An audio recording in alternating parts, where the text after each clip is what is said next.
For this next problem, we're going to create a function to solve an applied word problem, and then we'll evaluate the function we create at a given value.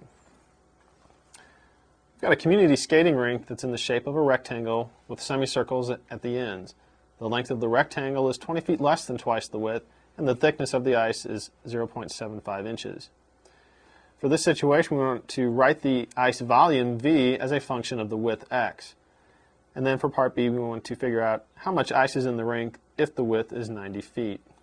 First thing we should do is define some variables. We've said that x is the width of the ice rink, so we have this rectangle part in the middle. We want to define the length, and in the problem we've told that the length is 20 feet less than twice the width. Twice the width is 2x, less 20 is minus 20, so we'll have the length is 2x minus 20. That way we have expressed it in terms of the width x. The radius of the semicircle is half of the width. Since we said the width is x, the radius will be x over 2. To get the volume of the ice, we want to start by finding the surface area of the ice. If we consider these are the two semicircles, we could put them together to form a complete circle.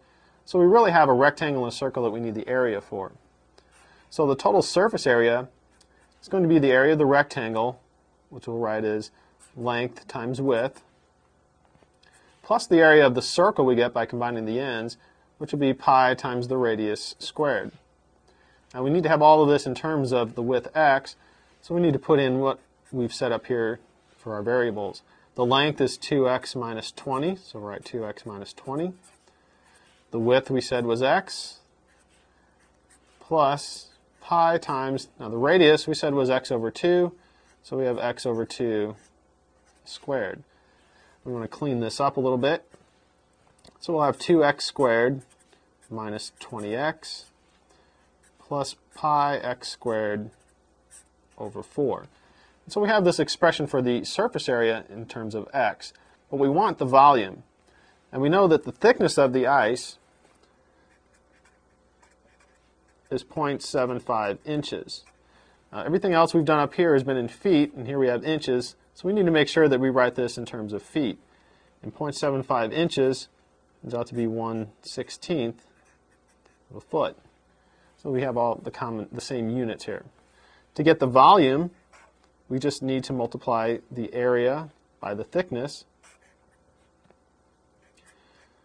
So the area times 1/16, we'll have 2x squared minus 20x plus pi x squared over 4. All of that times 1/16. Now that we've written an expression for our volume, we want to write it in function notation since the problem asks us to write a function. Here's our expression. In function notation, we're going to write v of x, so we see that the volume is a function of x. We multiply these two together, our volume will be x squared over 8 minus 5x over 4 plus pi x squared over 64. And so here we have the volume expressed as a function of x alone.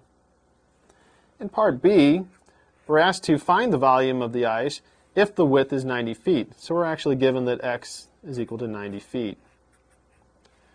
So we just need to evaluate v of 90. We let x equal 90 in our definition.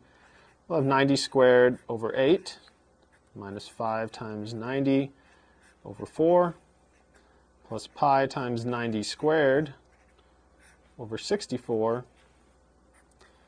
And if we evaluate that, we get that the volume is roughly 1,297.61 cubic feet.